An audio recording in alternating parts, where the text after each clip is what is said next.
नमस्कार, सभी का हार्दिक स्वागत है। आइए जानते हैं उदाहरण के द्वारा उपसर्ग प्रत्यय। एग्जाम्पल टू रूल समझते हैं। पहले उदाहरण समझते हैं, फिर उसके बाद उपसर्ग प्रत्यय के नियम व उनकी पहचान जानेंगे। एक शब्द है बेचैनी। इस बेचैनी शब्द से हम उपसर्ग और प्रत्यय जान लेते हैं। इसमें जो पहले वाला यहाँ पर एक ये है और यहाँ पर एक ये है, तो यहाँ पर अगर हम इसको करेंगे तो बे प्लस चैन प्लस ई, तो इसमें से जो इसको मूल शब्द कहते हैं, ये मूल शब्द है। और इस मूल शब्द के बाद में जो ई जुड़ा हुआ है, ये शब्दांश है प्रत्यय। प्रत्यय एक शब्दांश होता है जो मूल शब्द के बाद में जुड़ता है। इधर जो बे है ये उपसर्ग है। उपसर्ग भी एक शब्दांश होता है, ये भी एक शब्दांश है। शब्दांश, और ये भी एक शब्दांश है। ठीक है, उपसर्ग एक शब्दांश होता है जो मूल शब्द के पहले जुड़ता है। तो जिसमें जुड़ता है उसे मूल शब्द कहते हैं, जो पहले शब्दांश जुड़ता है उसे उपसर्ग कहते हैं, जो बाद में जुड़ता है उसे प्रत्यय कहते हैं। इसी उपसर्ग को इंग्लिश में प्रीफिक्स और इस प्रत्यय को सफिक्स कहते हैं। इंग्लिश के एग्जांपल्स जैसे होता है, समझ सकते हैं कि कौन सा, जैसे अन, चेंज,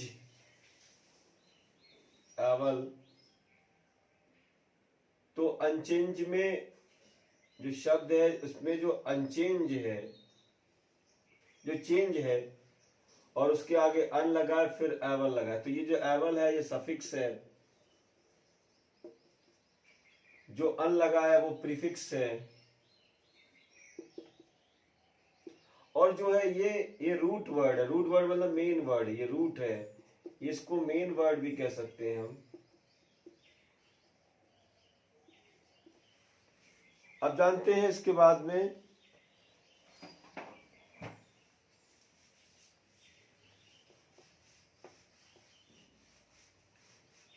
जो उपसर्ग और प्रत्यय होते हैं उसमें जो शब्द है उपसर्ग और शब्द है प्रत्यय, ये दोनों शब्दों में भी जैसे उपसर्ग में उप उपसर्ग लगा हुआ है और सर्ग इसका मूल शब्द है। उसके बाद प्रत्यय में भी प्रति उपसर्ग लगा हुआ है, प्रति प्लस ए, इसमें ये उपसर्ग है। तो उपसर्ग प्रत्यय शब्द भी उपसर्ग प्रत्यय से मिलकर बने हैं। उसके बाद में जो उपसर्ग है, जैसे उसमें संस्कृत के उपसर्ग आते हैं, जो उपसर्ग के प्रकार है उसमें संस्कृत के हैं। संस्कृत के उपसर्ग कितने यूज होते हैं? 22। फिर हिंदी के उपसर्ग होते हैं, उसके हिंदी के अपने भी हैं, ये कितने हैं? 13 है। उसके बाद अरबी फारसी के आते हैं, ये लगभग 19 है। इस प्रकार और अंग्रेजी के उपसर्ग यूज होते हैं। और कुछ संस्कृत के अव्यय भी होते हैं जो उपसर्ग से के लिए काम करते हैं। जैसे एक संस्कृत का उपसर्ग, जैसे आप एक शब्द सुना होगा अध्यक्ष, तो इसमें होता है अधि प्लस अक्ष। अब इसमें जो अधि है ये उपसर्ग है। हिंदी में, जैसे हिंदी में ये आपने सुना होगा अनाम या फिर अनर्थ है, और भी बहुत सारे शब्द होते हैं, जैसे अकाल है एक, तो इसमें जो आ है ये उपसर्ग है हिंदी में, तो इसमें होगा आ प्लस काल। ये उपसर्ग है। अरबी फारसी में जैसे अभी कोई शब्द होता है, जैसे मान लीजिए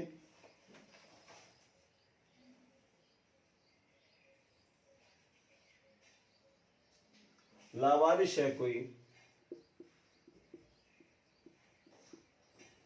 तो लावारिश में जो ला है ये उपसर्ग है, तो हो जाएगा ला वारिश।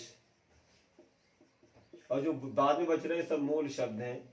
इस प्रकार से उपसर्ग प्रत्यय होते हैं। अंग्रेजी में जैसे होता है, कोई शब्द होता है डिप्टी, जैसे मैनेजर,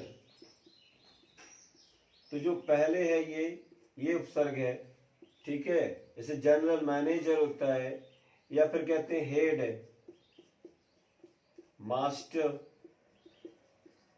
अब हेड मास्टर में हेड ये अंग्रेजी का उपसर्ग है।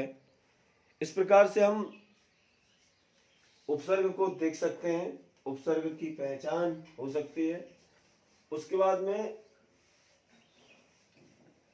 देखते हैं प्रत्यय।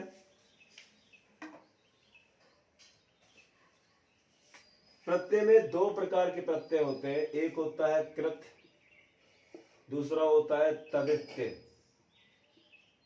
तदित प्रत्यय का मतलब होता है जो संज्ञा,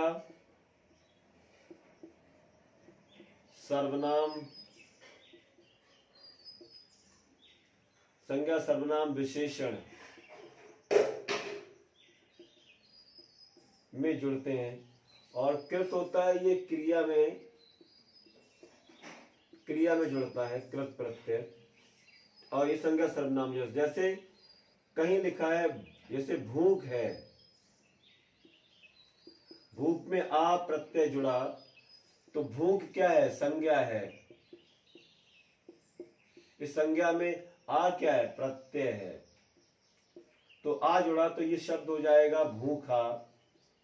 तो ये भूखा शब्द में कौन सा सब शब्द जुड़ के क्या हुआ? ये तदित्य प्रत्यय हुआ। यही है तदित्य प्रत्यय।